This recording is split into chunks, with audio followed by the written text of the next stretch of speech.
There are many different breastfeeding positions. The best position is the one that feels most comfortable for you and your baby.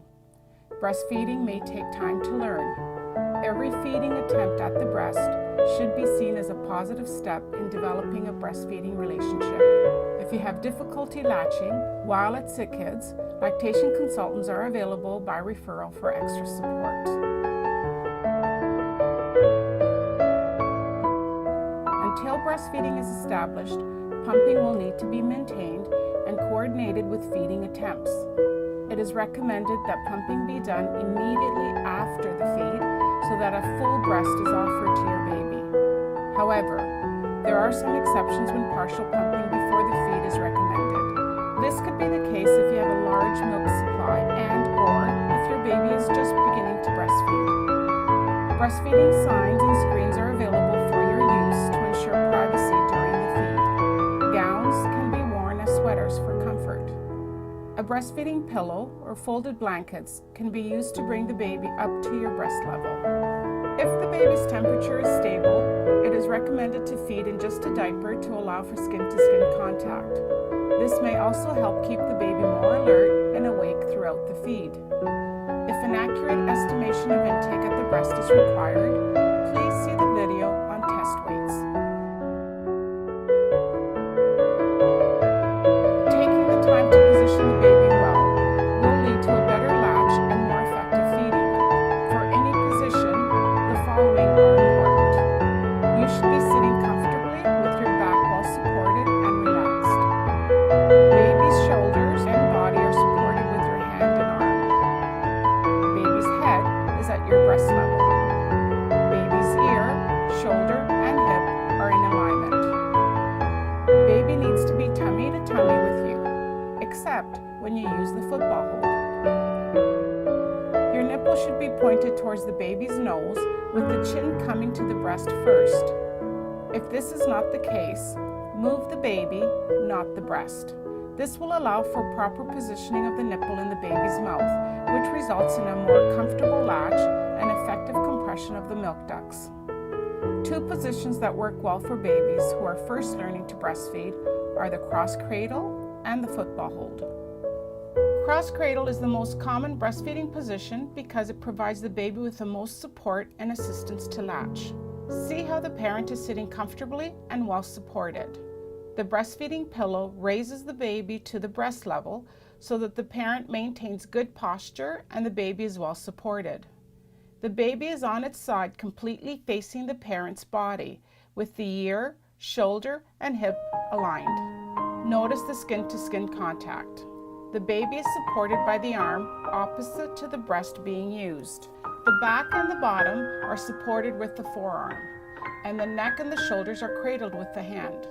Do not hold the back of the baby's head, as this puts the baby in a difficult position to latch. The head is slightly tilted back so that the baby is coming to the breast chin first. This is often referred to as the sniffing position. The parent's other hand is supporting the breast, and if necessary, the breast can be shaped to help the baby latch. For latching difficulties, try shaping the breast to match the baby's mouth.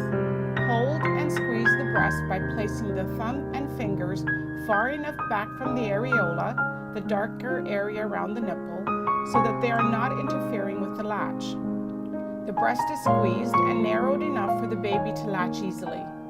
This is often referred to as a sandwiching of the breast. Football hold is another common position and may be more comfortable after a cesarean section. More pillows or blankets may be required. There must be adequate room for the baby's legs behind the parent's back. This may mean moving forward and to one side of the chair. There are two variations. The baby can be lying on their back or on their side. Either way, the baby is tucked in close to the parent. See how the baby's neck and shoulders are well supported with the parent's arm and hand. Notice how the baby has the nipple opposite the nose for effective latching. The head is slightly tilted back so that the baby is coming to the breast chin first. If needed, the parent has a hand free to support or sandwich the breast. The cradle hold is usually used for babies who are latching well and require less support and assistance to feed. The baby may be transitioned into the cradle position after latching in the cross cradle position. The baby's body is still completely facing the parent skin to skin. The baby's neck is supported in the crook of the parent's elbow, and the forearm supports the back, with the hand at the baby's bottom or hips. The other hand can be used to support or sandwich the breast.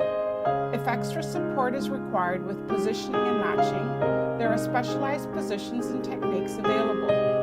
Please put in a referral for a lactation consultant.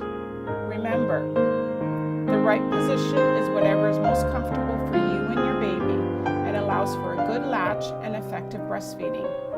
Try different positions to see what is best. Once the baby is in the correct position, a good latch is more likely.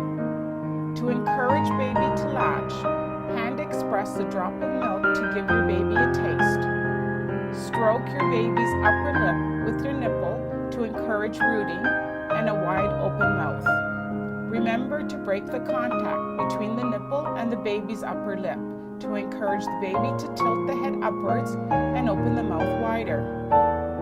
Wait for a wide open mouth, as if the baby is yawning. Then bring the baby to the breast, chin first. Do not stretch the breast or bring the breast into your baby's mouth.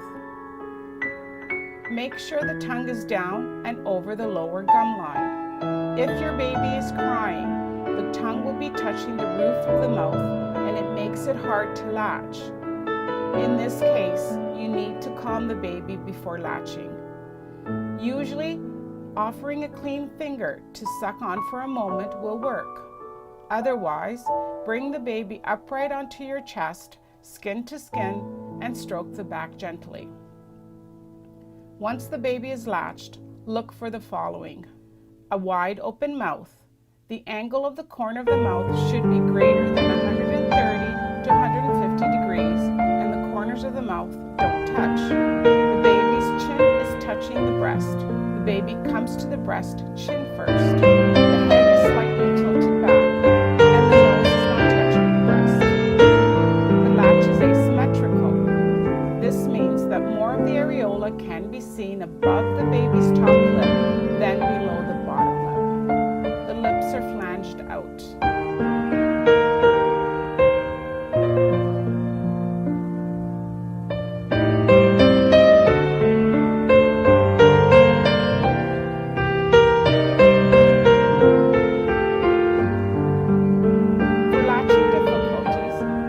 Sandwiching the breast. Breastfeeding should not be painful. The tip of the nipple needs to be where the top of the mouth becomes soft. Run your tongue along the roof of the mouth to where it becomes softer to feel how far back this is. When the latch is not deep enough, the baby has the nipple at the front of the mouth, pressing the nipple between the tongue and the hard palate.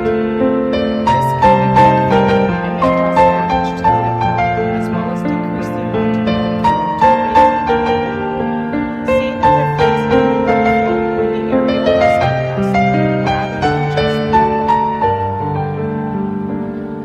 To break the latch, place the finger to the corner of the baby's mouth or gently push the jaw down. How do you know when to switch breasts? Switch breasts when effective swallows are no longer observed to ensure that your baby gets more of the calorie-rich milk that is found closer to the end of the feed. Remember to pump immediately after feeds if breastfeeding is not yet established to protect the milk supply. To ensure your baby is feeding effectively, please see the video on breastfeeding and take assessment.